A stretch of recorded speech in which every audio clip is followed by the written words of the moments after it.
The NBA draft, the 2025 NBA draft is in the books. The first round was yesterday. The second round was today.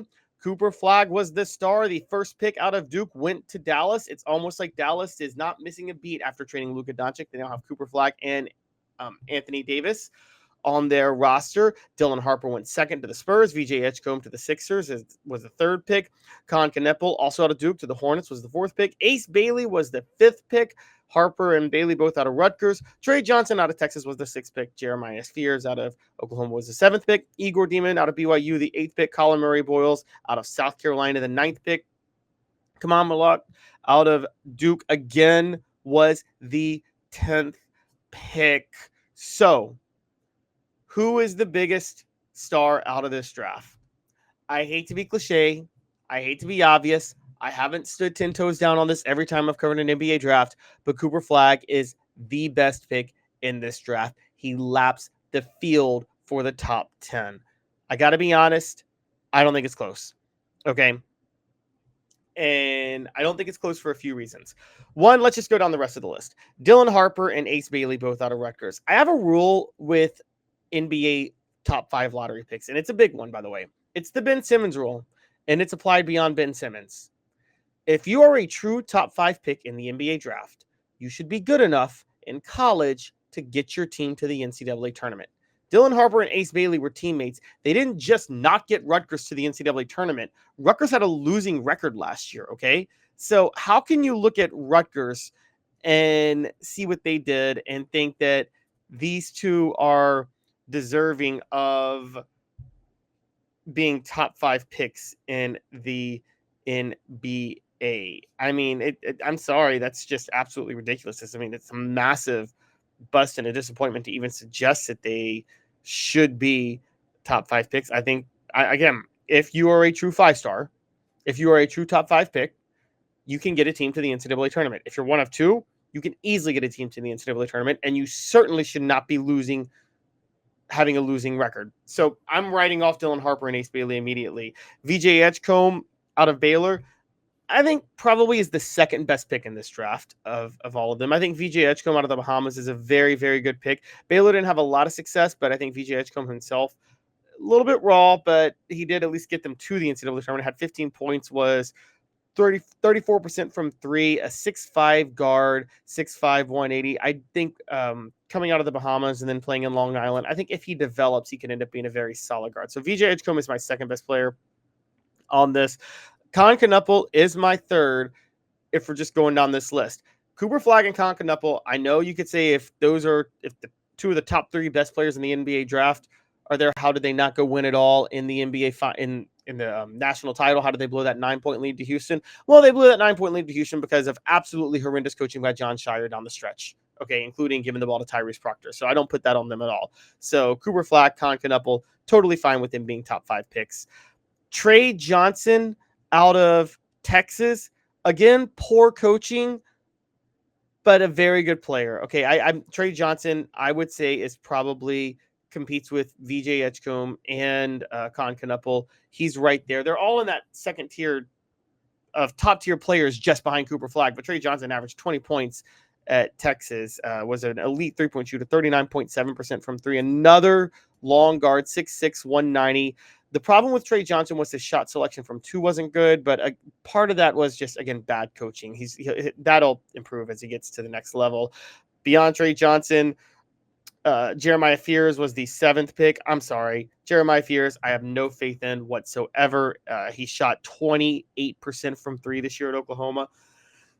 If you are going to be any sort of reliable backcourt player, even with him at 6'4", the love for him is that he's a point guard who's 6'4". I don't care. You shoot 28%. You shoot 28%. You have no business playing at this level. Igor Demon, another freshman, is a average 5.5 assists a game. To his credit, 10.5 points a game, but 41.2% from the field, 27.3% from 3. Again, if you're that inefficient shooting the ball, I got no faith in you, so I'm not high on him. Colin Murray Boyles, a 6'7" power forward, role player, not that valuable of the top 10 pick. So taking all that into account, I think when you look at this draft class, I think there are 3 good picks: VJ Edgecombe, Con Knuppel, and Trey Johnson. Love all them. So just so people know, I haven't spelled this out. VJ Edgecombe has gone to the Sixers. Great pickup for the Sixers. I think he's a developmental project. Won't be great immediately, but will be great within a year. Okay. Con Knuppel to Charlotte. I think Charlotte got a great pickup there. Great job for Charlotte. Washington, the Wizards picked up Trey Johnson. Washington unloaded everything this year, and landing Trey Johnson was a great pickup. I think that's a great move for their future. But the big story of this is Cooper Flagg. And let me just be honest straight up.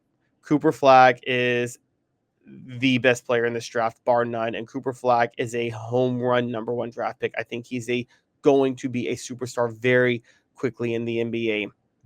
A lot of things I love about Cooper Flagg, just talking about his game in college. One, I mean, the 2-to-1 assist to turnover ratio for a power forward is a huge deal. That's a big deal. Average over 4 assists as a post player and 2.1 turnovers. He'll probably get better on that. Elite shooter at 6'9", 84% from the free throw line, 38.5% from three. And I actually think that'll go up in the NBA, even though the three-point line moves back. Very clearly the best player in college basketball last year. Very clearly. And Dallas won this so hard. The Luka Doncic trade is going to work out in the end. Book it. Cooper Flagg will end up being better than Luka Doncic. Okay, I'm just sorry he will. He's a better overall player than Luka Doncic. He's a better passer. He's going to be as good of a shooter when it's all said and done. Okay, now you could make the case. Let me be clear on this, that Con Knuppel is an actual better player, more efficient player. He was a better shooter, to be fair. But he wasn't as good of a passer, and he wasn't as good of a defender as Cooper Flagg, and he wasn't as long as Cooper Flagg. So if Cooper Flagg just slightly improves his shooting, he'll be better than Knuppel, and that's why I think he went number one. Dallas having Cooper Flagg is just, again, I can't stress this enough. That's a huge deal for them, okay?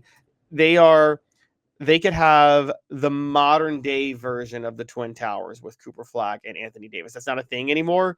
Okay, Twin Towers aren't a thing, but if Anthony Davis can stay healthy, that could be an unstoppable interior presence that totally changes the game and the way the NBA is looked at, because everybody's going for spacing now, as everybody's going for excitement. You could have Cooper Flagg and Anthony Davis down in the post. I just think that would be an incredible duo, an incredible two guys that could be absolutely dominant. And yeah, I mean, look, I'm sorry. It's you can say hindsight's 2020 and they got lucky with hindsight, but that does validate trading Luka Doncic. Cooper Flagg and Anthony Davis are with are down low is make for a better team than just Luka Doncic. They do. Sorry. And when you add in Kyrie Irving, if he's fully healthy, I mean, this team could win a title next year, guys. I'm not kidding. Now, Cooper Flagg as a rookie won't be as good as I think he's going to be, but I still think he'll be very good as a rookie. And pair him with Anthony Davis, assuming Davis stays healthy, which, by the way, could help that less pressure is going to be off him now. And then you got Kyrie, assuming Kyrie stays healthy. Again, two big assumptions, but with Cooper Flagg, a lot of pressure is taken off those other guys. You see a potential title team next year.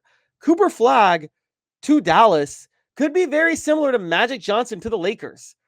For those who don't know, Magic Johnson was drafted by the Lakers, went to a good situation, and won a title his first year there. You could really see that with Cooper Flagg in Dallas, given what he's going to and given how good I think he is. And Cooper Flagg, like Magic Johnson, is 6'9". So watch out. Don't be shocked if that happens. I know that's crazy to say, but Cooper Flagg is 6'9". I think he immediately makes Dallas a title contender.